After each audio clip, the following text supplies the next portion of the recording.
Well, the cost of everything, as you know, is going up. We just heard there the Prime Minister refocusing this election campaign now onto that very issue. The question, who is better to manage the economy? That is where the referendum is at today, if you like. And this is a referendum that will be being felt in the marginal seat of Wentworth. And Liberal MP Dave Sharma joins me now. Thanks so much for your time. We talk about a lot of things during this campaign, but is that where it's at now? You have the richest electorate in Australia, but still the economy has got to be number one concern. It is. Look, and there are certainly some wealthy people in Wentworth, but there's also some people in community and affordable housing, people who depend upon benefits and pensions and things like that. And cost of living is certainly at the forefront of their minds. And that's why the measures we announced in the budget, whether it's halving the fuel excise levy, whether it's the one-off cost of living boost for pensioners and welfare recipients, or the increase in the low and middle income tax offset, which benefits well over half of taxpayers here in Wentworth, are certainly front and centre of people's minds. We also heard a warning there about a carbon tax that Labor would impose. Is that something that you would say in your electorate? Is that how you see the safeguard mechanism? Well, I think the point here is that Labor is unable to explain how their own policy will work. And we've seen this movie before. We saw this at the last election as well. Unable to explain how their policy will work and unable to say which industries will be affected. Now, we've got a commitment to net zero and we've actually got a plan to get to net zero. That plan involves hydrogen at less than $2 a kilo, large-scale solar at less than $15 per megawatt hour, low emission steel at less than $700 a tonne, all these sorts of things. These are the metrics and the investments you need to make to reach that target. But Labor has, it seems, a statement, but without a plan to back it up, and they don't understand how their own policy is going to affect industries or sectors. Well, a safeguard mechanism would affect 60 coal mines under this plan. What's wrong with that? Well, I think it's not a question of what's wrong with it. It's a question of actually making clear to these industries and towns that will be affected by it how they're going to be affected and what the consequences will be and what their plan is. And Labor, we've seen, at least 4 spokespeople on my account offer differing accounts or different versions of how their plan will play out, how their policy will play out. That's a recipe for uncertainty. That's a recipe for chaos, and it's not a recipe for a well-managed transition to a cleaner energy future. But it's not a carbon tax, is it?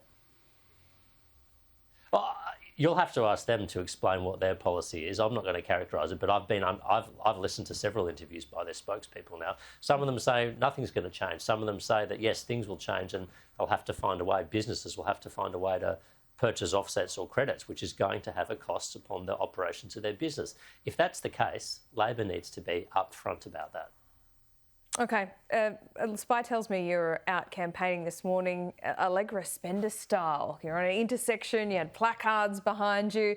You're finally adopting some of her tactics. Well, I'll just point out I've been a candidate for, this is my 3rd election now. So my tactics are tried and tested, and if my opponents wish to copy them, I wish them all the best. So how's it going, do you think? How nervous are you? 1.3%, not much in it.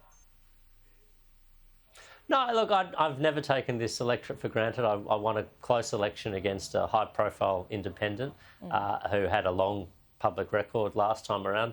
But I've done a lot of work over 3 years to show how I can stand up for this community, show how I can deliver for this community, and be part of a government team that looks after people's fundamental interests, be they their cost of living, be it their economic security, or be it the national security. That's how I'm putting myself forward. I don't take the electorate for granted. I never have, and it will be close. But I'm confident that ultimately people will see the offering of the chaos and uncertainty of a hung parliament with independents holding the balance of power versus the certainty and stability of a re-elected coalition government. You've been sitting very patiently this morning. The Prime Minister took your airtime. We were meant to talk to you about 20 minutes ago. Is that as close as Scott Morrison is going to get to campaigning with you in Wentworth?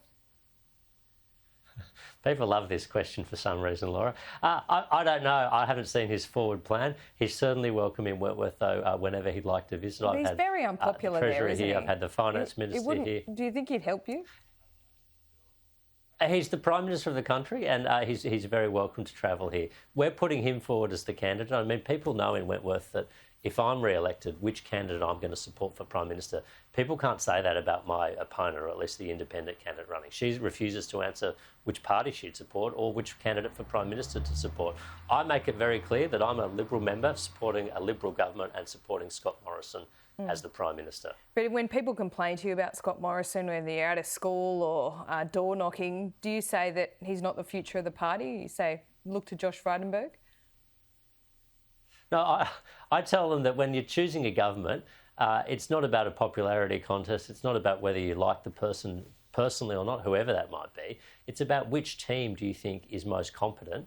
Which team do you think has the best interests of the nation at heart? Which team do you think will be best to look after your own household pressures, your own concerns about cost of living, the economy, national security, health, education, any number of other things? And I think that our team, this is the coalition team, has a better track record of running the economy better, looking after national security, and having the money available to invest in social services. That's the proposition people should be voting for. Not, it's not, as I said, it's not and it shouldn't be a popularity contest. Our politics and our political system is and should be more sophisticated than that.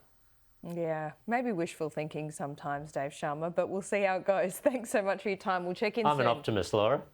Always, glass half full. We'll speak soon.